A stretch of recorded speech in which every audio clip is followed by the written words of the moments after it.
بدأ يخيم فوقينا ظل كبير وبدأت المية تضلم من حوالينا وحسينا بوجود كائن وسطينا، وواحدة واحدة بدأت تظهر معالمه وشوفنا زعنفة ظهره المشهورة. أيوة، هو القرش يا صديقي، بس المرة دي راسه كان شكلها غريب وكانت مبططة كأنها راس شاكوش، الهامر هيد أو قرش المطرقة. إيه حكايته القرش ده بقى؟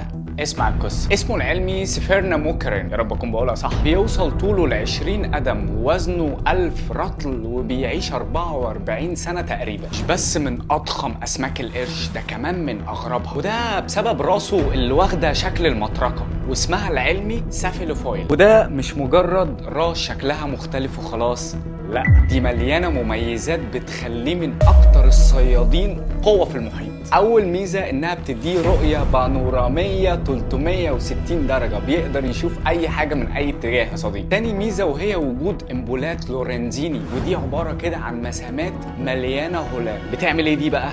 كأنها كده مستقبلات كهربائية بتستقبل كل الترددات اللي جاية من نبض القلب ومن حركة العضلات للفريسة. الهامر هيد برضه رحالة، يعني هتلاقيه في المحيط الأطلسي والهادي والهندي، ملوش بيئة معينة بيعيش فيها. كل قرش نتكلم عنه يطلع رحالة. يعني انت صديقي لو كنت قرش كان زمانك بتلف العالم دلوقتي وملكش حاكم. ممكن تلاقيه بين الشعب المرجانية، وممكن تلاقيه في المحيط المفتوح، واحيانا كمان بيعوم قرب الشط. ما تخافش يا صديقي، ده نادر يعني. بالرغم من سمعته المخيفة الا ان الهامر هيد او قرش المطرقة بيواجه تحديات ومخاطر كتير جدا مرتبطة بانخفاض كبير في عددها بسبب الافراط في صيدها والاستخدام الكبير لزعانفها في الاكل. وهنا بيكون التهديد او الخطر الحقيقي هو احنا مش القروش، لان قرش المطرقة مهم جدا في توازن النظام البيئي البحري باعتباره مفترس على قمة السلالة الغذائية في البيئة بتاعته يعني، وبيقوم بعدة ادوار عشان النظام ده ما يختلش. يعني زي ما تقول كده من خلال افتراسه لانواع مختلفة من السمك ان هو بيتحكم في عددها. بياكل سمك معين زي سمك الري مثلا. عايز اقول لك اللي دي السناك المفضلة لقرش المطرقة، سمك الري. وكمان من خلال اكله للاسماك الميتة او المحتضرة، فده بيساعد على نظافة المحيط من بقى المواد المتحللة وانتشار اي امراض. قرش المطرقة ضخم وشكله كبير ومخيف وحيوان مفترس درجة اولى، بس هجماته علينا كبشر